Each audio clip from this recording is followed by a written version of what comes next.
Good morning, YouTube. It poured out today, so everything's kind of sort of wet. I just put the stuff out here to show you. Today we're going to make an electrolysis bucket. I'm going to show you what I did and how I did it. This is a great thing for cleaning parts that are rusted. It uses electrical current to break up the rust and remove it, and parts normally look great afterwards. Got an airplane up above, of course.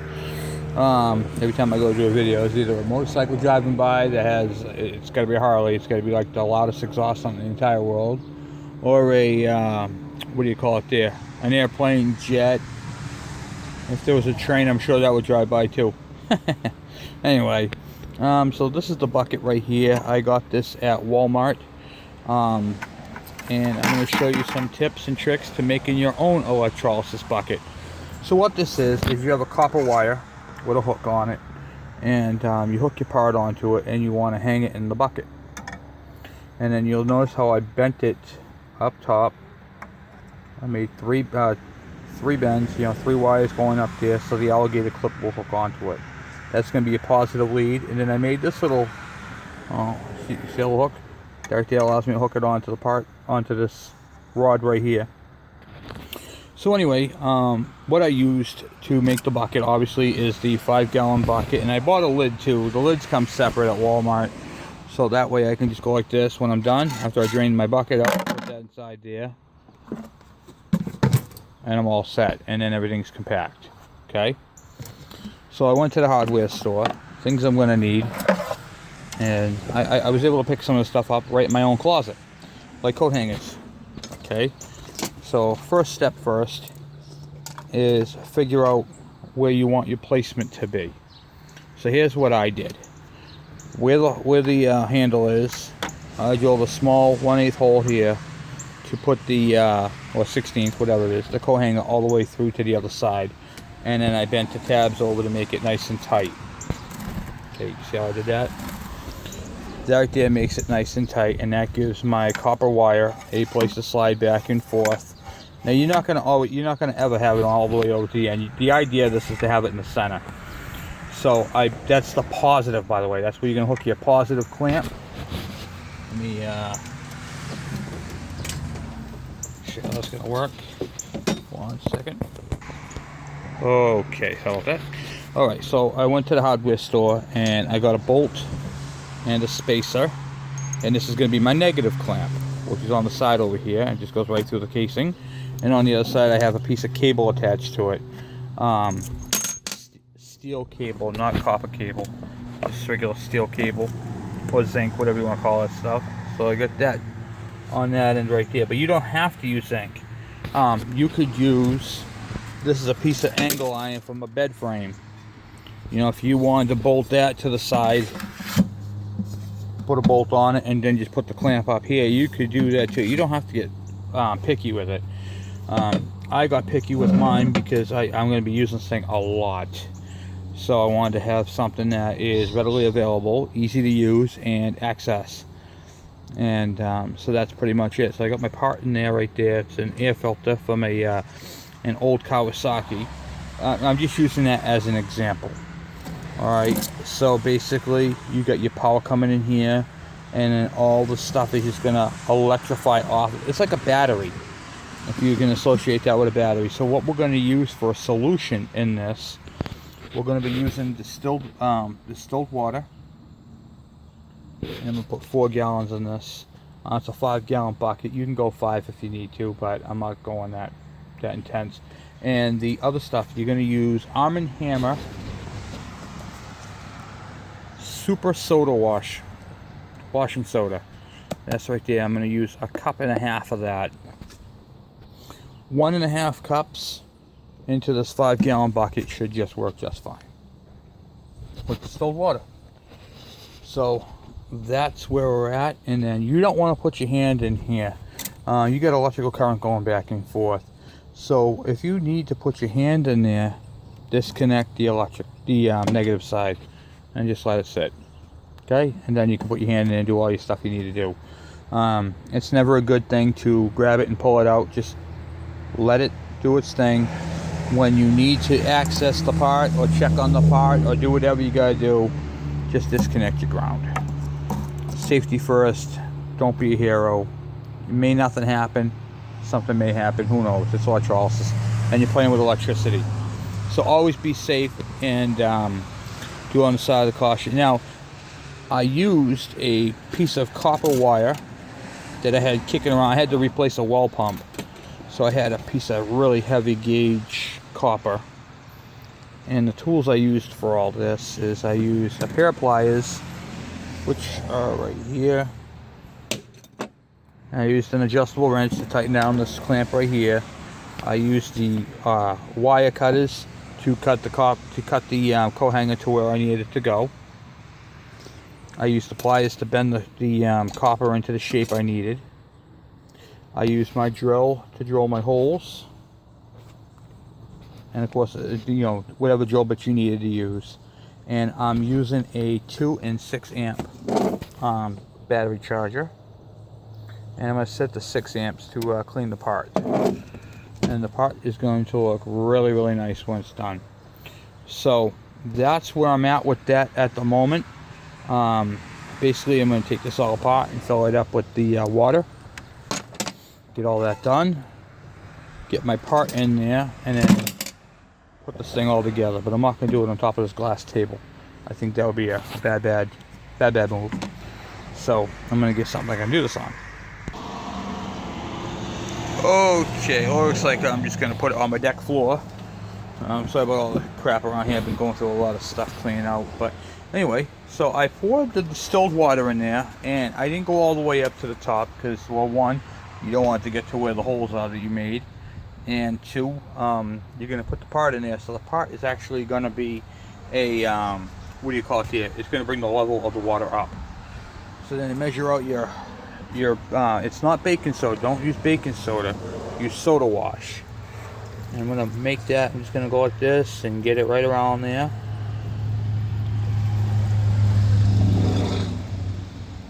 Like that.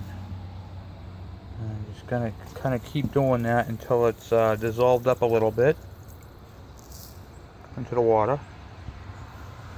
Don't forget, it's distilled water.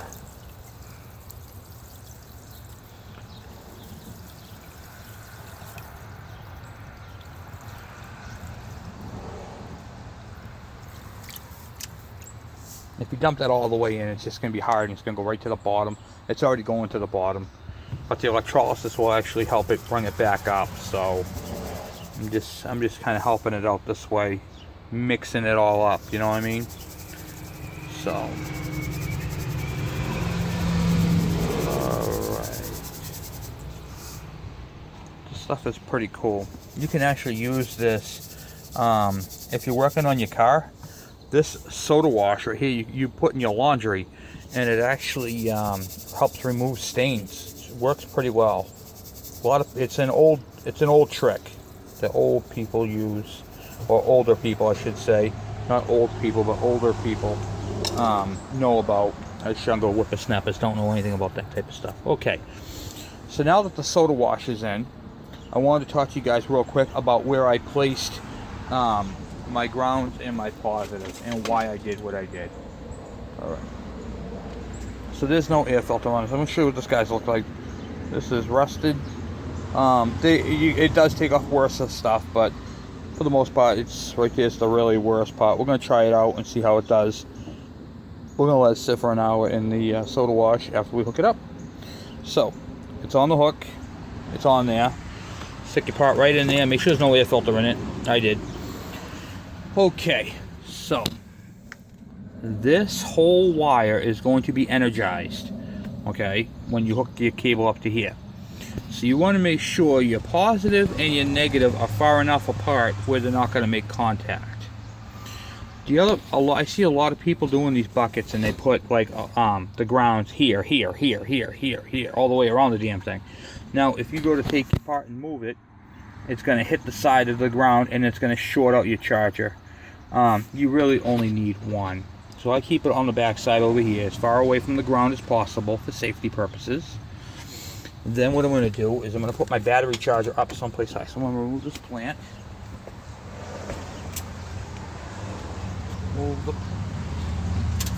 Grab my battery charger. I'm making a friggin' mess.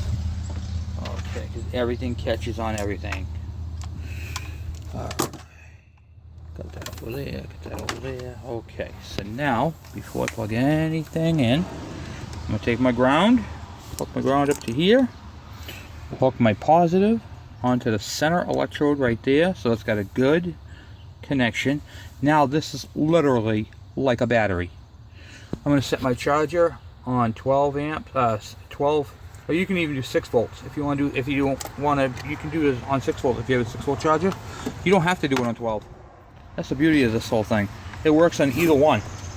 Just 6 volt may take a little longer, but it's let me just unplug this charger here for a second and just cord. Okay, I just plugged in the cord and you see a little bit of bubbling. You can turn this up to 12 if you want. There we go. Actually, I do have it on 12. I put it on 12 volt, 6 amps. And we're just going to let this thing do its thing. You can see right down, if you can see the bubbling, right there, it's working. It's working. So, anyway, what that's going to do is that's going to clean that part using via electrolysis. And the soda wash in there is going to clean up that chrome. It should look pretty nice. I'm going to come back to it and about an hour. Actually, I'm going to set for 45 minutes, so hold on a second. Alexa, set timer for 45 minutes. Okay, I got my my Amazon Prime gift I got, the wife got for the house, Alexa. She's the, I got the Echo, and I love this thing. It's great for when you're cooking. You can listen to whatever music you want. You just say, Alexa, I don't want to say too loud because she'll hear me. Alexa, play 80s hair bands, and she'll rock it out for you. So it's pretty cool. So anyway, this is my electrolysis bucket. You can see right there, it's working. It's bubbling. And when you see the bubbling, that means you have connection. And this is how you use electrolysis to clean parts. And I'm really excited to see how it looks in 45 minutes. And you can use this on pretty much any part. I mean, you're not using anything that's, you know, you shouldn't be using, you know. So, see how it does and how it cleans. See the bubbles going right back and forth. Sometimes you might have to leave it in there longer. But I'm using a cup and a half. I'm using almost 4 gallons in here of distilled water. Basically, you're making 1 cell of a battery. Think of that. Batteries use distilled water, and they use electrolytes, which is kind of what the soda wash would, you know, not the same stuff, but kind of sort of the same. So let's go over what you need to do. Is you need to have a ground and you need to have a positive. And your ground needs to be off to the side, and your positive is what you're charging the part with to move the stuff out of the way. So what we use for parts for tools is I got a spacer, so I can make a ground like you would on a battery, like a battery post. Right there. Copper is an amazing conductor, so that's what I made my positive out of. And I'm gonna throw it on the floor and take a picture of it that way. I used a piece of copper wire from a from a well, but you can get copper wire anywhere. I mean, you can get that at the hardware store. You might even have a piece kicking around. You don't even have to. You can use steel. I use copper because I like the way it works. And I mean, you can make a ground out of anything. You can make a ground out of a piece of angle line from a bed frame. You can use an old wrench. Whatever metal you can drill through and you can bolt to the side there, you can make a ground out of.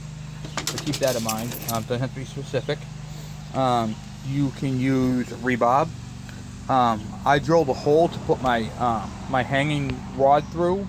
But you don't even have to do that. You could take a utility knife, cut a little V here, and lay a bar across the top and hang it from there. You don't have, I'm going to be using this over and over and over again.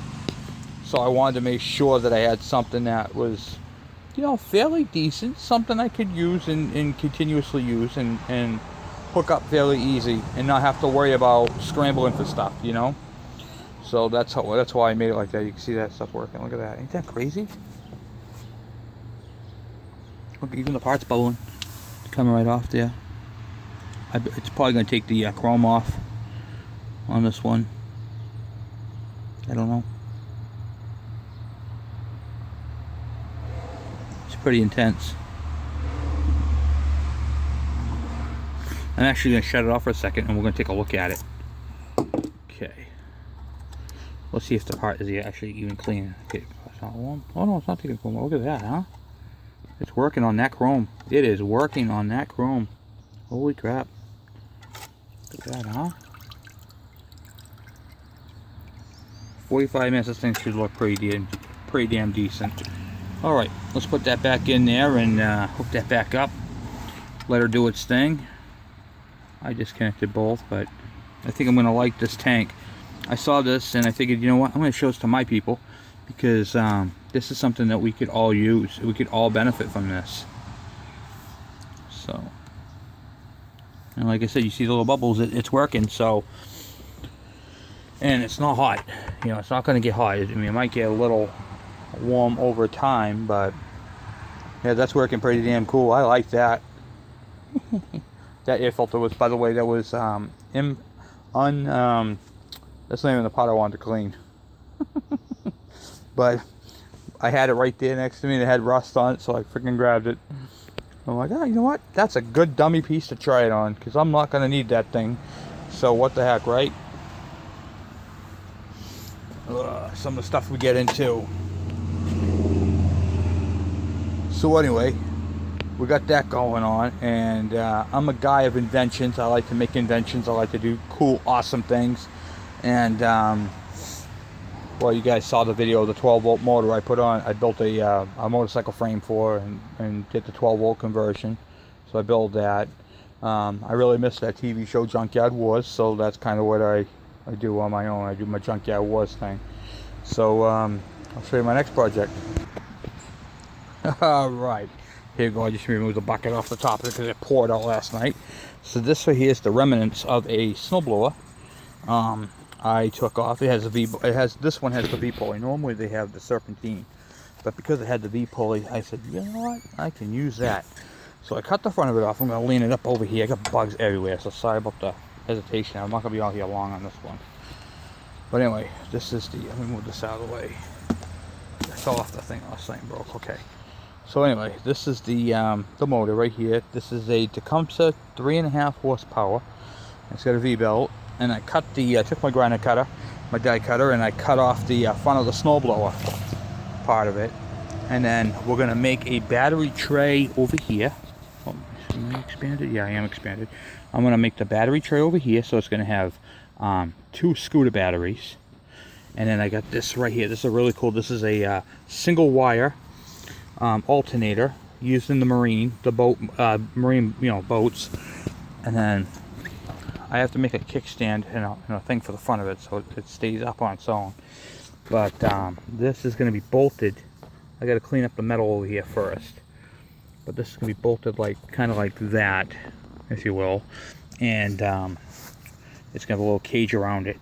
But we're going to make a jump starting tool so I can wheel it out to the front and jump start cars in the winter.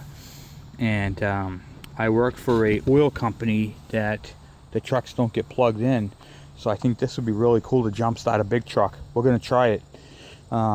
So during the winter, be able to wheel it out there, hook it up. I'm going to change the fuel tank. It's a small tank. We're going to put a bigger tank on it for a longer run time. We're going to use an actual snowblower tank and get this thing to run longer periods of time. This is a 2-stroke. It's a 50-to-1 mix. I don't do the 50-to-1 mix. I do a 40-to-1 mix because I think 50-to-1 is just too light. But anyway, so this is the project I got going on for my gas-powered battery charger. It's pretty cool. So sorry about that. My camera almost shut off. Okay, so then I got this is my motorcycle trailer that I pick bikes up and stuff on. I got crap everywhere, guys. Sorry about that. It's got the winch on the front, and I'm converting this over. This had a button in the front there. You push the buttons in, but the problem is when you get the bike in the back there and you're trying to come up the ramp, you can't with the winch, because unless you have two people, one to push the button. So I got a wireless key fob remote control system for this thing, and I'm wiring that in. I got this trailer here in trade a while back, trade for a motorcycle, and I got these. I picked up another free trailer, and it had these right here on. It was a homemade trailer, but they put these motorcycle ramps on. So I'm gonna mount them to the outside, and then have the big one for the middle for the big bikes. So I'll be able to put dirt bikes and big bikes all on this one trail, which is pretty cool, and I'm gonna stagger them. I got 2 small ramps and then 1 big ramp. I got the other one right over here in this pile. So I got to clean these all up, and I'm gonna be doing a bed liner on this thing. But this is pretty cool. This trailer has its own batteries. I have them out right now because they're in the house and on the other charger, on the trickle. But I don't know if you can see that cage. Or is it right there? There's a cage, and right there, yeah, you can kind of see it. The batteries go up inside there for the winch. It has its own winch, and then what do you call it there? And then there's a pigtail that comes off of it, and you can actually, which I knew was there. You can actually plug your charger into, but they're AGM batteries, 2 of them, 2 big bastards, and they power this thing. I've used it all last summer, and I used it a few times during the winter, and never had a battery issue with with it. So all diamond plate, and this tips. It tips. It's got a lock underneath. Right up underneath here. Just reach under there and you pull your lever right there, and then the whole thing tips up. And it's got it's got 2 Chevy Tahoe shocks, so it doesn't come crashing down. So when you bring your bike up there, it comes down nice and smooth. This right here was built in Arizona by a gentleman that I traded the bike from. He built this by himself, and I thought that he did a freaking absolute fabulous job. I don't know his name. It's on the receipt for it, I'm sure. I just don't have it with me handy. But he did an absolute knockout job building this. You couldn't have asked for a better trailer. It goes nice and smooth down the road, down the highway. I got to replace the tire. But I honestly have had no issues with this trailer since I've had it, and I've absolutely loved it to pieces. So I couldn't have asked for a better trailer. It tips up, and it's got the heavy duty mounting rings, the winch. I put the jack on it, and I put new safety chains. But this has been a great trailer, great trailer. So it's got bearing buddies on it. He went all out, So bearing buddies, for those who don't know, bearing buddies go right in the center here. And you pop this cap off, and then you put your grease gun on it and just grease your bearings right there. Boom, done. So it's pretty cool. Alright, let's go check on that electrolysis. See how that thing is doing. I mean, that is just badass. I'm sorry. You can clean parts using electricity. That's pretty cool. And you can do it yourself. There's nothing dramatic about it. Got the Suzuki all covered up from last night. Rained out. I'm going to take that back. It didn't rain out. It freaking poured out. I mean, it said it was a 55% chance of rain. No, it was a freaking 100%. Oh, look at that. Look at that. Just going to town. Well, I'm going to stop the video for a few minutes, and then I'm going to come back to it when we hit the 45 mark and check this thing out and see how it's doing. Okay, I'm back. Alright, well, it turns out that this is I'm actually only 15 minutes into it, and it is cleaning like crazy. And you can see all the stuff starting to float up there. I have the timer set for 45 minutes. Unfortunately, my camera battery is not going to last that long, so I'm going to have to end the video. But I mean, as you can see, this process does work. And you can see all the crap. I don't know if you can see. I'm going to see if I can zoom in on some of it. Okay, you can see the debris or debris floating in there. And this thing is cleaning up nicely. I don't know if you can see it or not. See all the stuff coming off of it. So, it's nice to have these type of tools. I mean, I have the ultrasonic cleaner for doing the carburetors, and now I have the electrolysis to do rust removal on some certain things. So it's pretty cool. If you have a rusted part, you can clean them up with this thing. And it takes a while. It's not, it's not like a 10-minute process. It takes a while, but it does work, and I mean, you can see it working. They're cool. See if I can focus.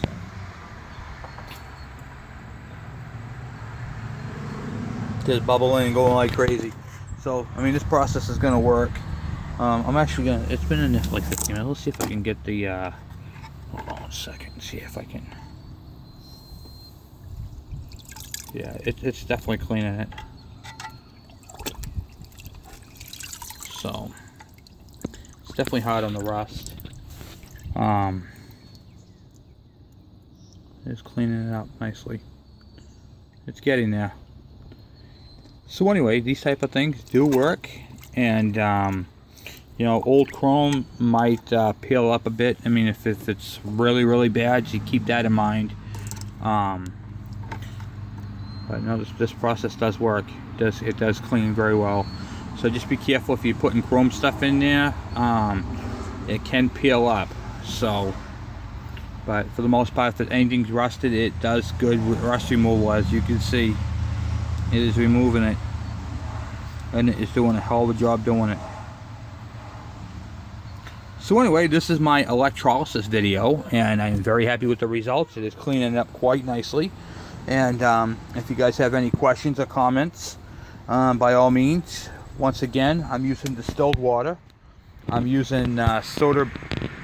I'm using the soda wash that you would use in your super soda wash that you would use in your what do you call it there, laundry. Right there, you're using your laundry. It's Arm & Hammer. You ain't getting better than Arm & Hammer. They've been doing this stuff for a very long time, and it's a very good product, and it's natural. It's pure and natural, and they've been doing this stuff since 1874. So they kind of have a clue of what they're doing. And some of the, as you know, with the Arm & Hammer products, you can use them on multiple other things. So yeah, it's pretty cool. Pretty cool.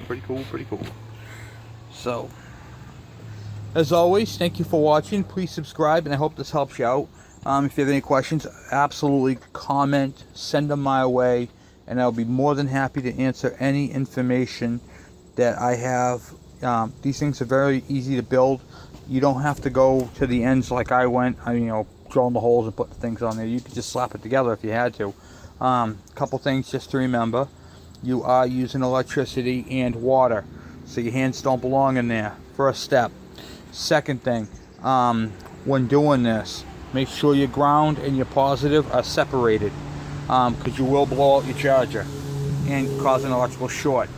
You also want to make sure that your part that you are soda washing or electrolysis is away from the ground. Okay, you want to make sure that that's away from the ground, because that's very important. The mixture that I'm using, you can try less, you can try more. I'm using a 1.5 cups of that baking soda wash there, super soda wash. Super washing soda. Sorry, super washing soda. I'm using a 1.5 cups because it's a 5-gallon bucket. I'm using just under 4 gallons of water. So to get to that level right there, you can see how much I have in here. I got, camera sucks, but right there. So I've got like 3 3/4 water in there. I'm using distilled water. I'm not using regular water. I don't know if there's a difference, if it would matter, but all the people that I've talked to in doing the electrolysis say to use distilled water. So if it's working good for them, it's going to work good for me. So I'm going to give you the information and pass it on. I used a copper hook made out of a heavy gauge copper, so it holds its shape when you bend it. If you use thin wire or copper, it's going to bend and drop to the bottom. So you want something that's going to hold its value. I used a coat hanger to go across. Tools I used pliers. I used a utility knife to cut the insulation on the copper. I went to the hardware store. I just got a steel sleeve and a bolt to match it, so I could bolt it to the side so I have a negative terminal. I used a pair of wire cutters to cut the copper and to cut the the coat hanger. I used a pair of pliers to bend the copper into shape, the shape that I desired, and I did it. I made so there's 3 parts coming up and down, and that way there was enough real estate for me to put my clamp on. And when I bought the 5-gallon bucket, I bought the cover that goes with it, so I can put all my stuff in there. And the nice thing about having the bucket on there is if your soda wash is not to the point of disgusting, you can use it again and just put the cover on it. That's why I moved everything down, so I had enough real estate for my cover. And I used I did all my drilling and everything in the margin underneath the slip, so my cover will fit on there nicely and I won't have to worry about it. So as always, thank you for watching. Please subscribe, and hope this helps.